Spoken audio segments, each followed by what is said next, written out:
into the conversation that we kind of had last night, bringing Jay into this about, you mentioned funding, you mentioned getting your business right, and we're all in real estate, but we're business owners, right? And many times we're focused on the production, the activity, the service, and not so much on getting our business building down pat. And we may have all started businesses. We don't know what a DUNS number is. We don't know this. We don't know that. Credit, business credit. Why is that important? I'm using my home address for my business. Red flag.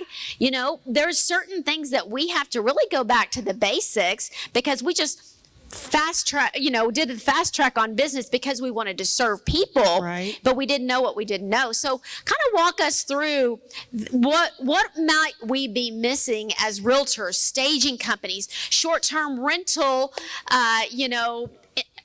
investors. I'm just going to pass the mic and y'all go. So one thing, do you look good on paper? How do you look on paper? And let me ask you, nothing but business owners in here. If you have less than 500 employees, did you go after the EIDL this year? Yes.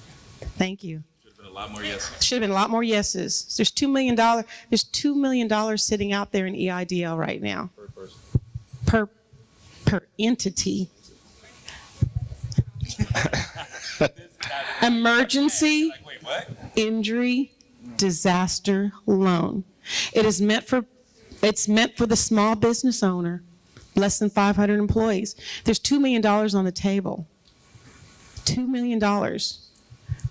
One of the people on Clubhouse, we're not bragging about it, we're just trying to tell people. So I'll put it to you this way.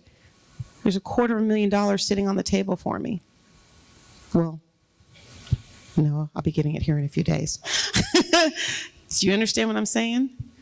Some of those people that were in those top 5 groups, or top 5, there's $1 million to $2 million sitting on the table for you. They're disaster loans. They're going at 3.25 interest rate over 30 years. And they announced it the other day. By the way, they're pushing it out now to make the payment back in 2025. They want you to get successful. People are going, why would they do that? The government needs to take money and put it back into the economy. What better to do it than the small business owner, not the big Fortune 500s. They're the ones that are killing us right now. EIDL people. Text me if you want to know. 2020, they started in 2020.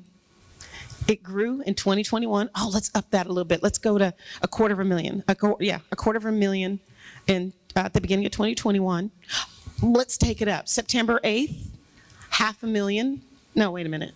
That's the new $2 million, right? No. Sorry, it increased so much. Now, if you get the EIDL before 12/31/2021, you're going to get it again in January 2022, and you're going to get asked to try to go for it again in 2023. But just know that the EIDL is nothing new, because most of you just heard this for the first time, correct? The EIDL, Economic Injury Disaster Loan, is a small business association product that's been around for years. Every natural disaster, Hurricane Katrina, civil unrest, wildfires in California, every economic injury disaster that happens to the country has a disaster number.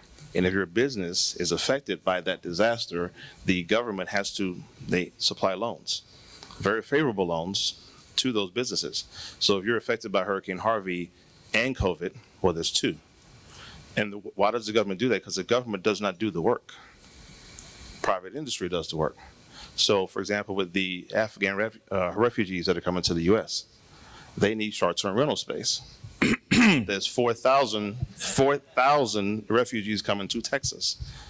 Now, no matter what your political affiliation or how you feel about it emotionally, I'm an economics person. I like to make money. So as all of the women in the room, are you a minority-owned business? Do you have your DUNS number, which is a registration number for your business? And if you have a few other things, business plans and numbers that I showed you earlier, you can effectively run your business and attract those refugees and house them with a government contract for 9 months. That's kind of like free cash flow. That's just one opportunity. For those of you with empty warehouses, there's healthcare companies who need to store their products in your warehouses. You can have a government contract for that.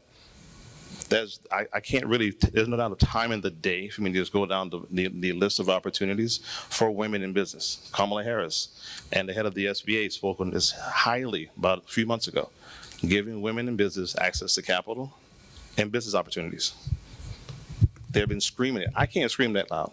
I'm just a country boy from Louisiana, but I get around people who can speak loud enough for me to get the message out. So women-owned small business, Latino, African-American, LGBT, all those are minority certification classes that are not being filled. So if the small business community doesn't get those fundings and opportunities, they're going to push it to big business. So when the news hits and people are upset because big business is getting this money, it's because small business has not brought that in.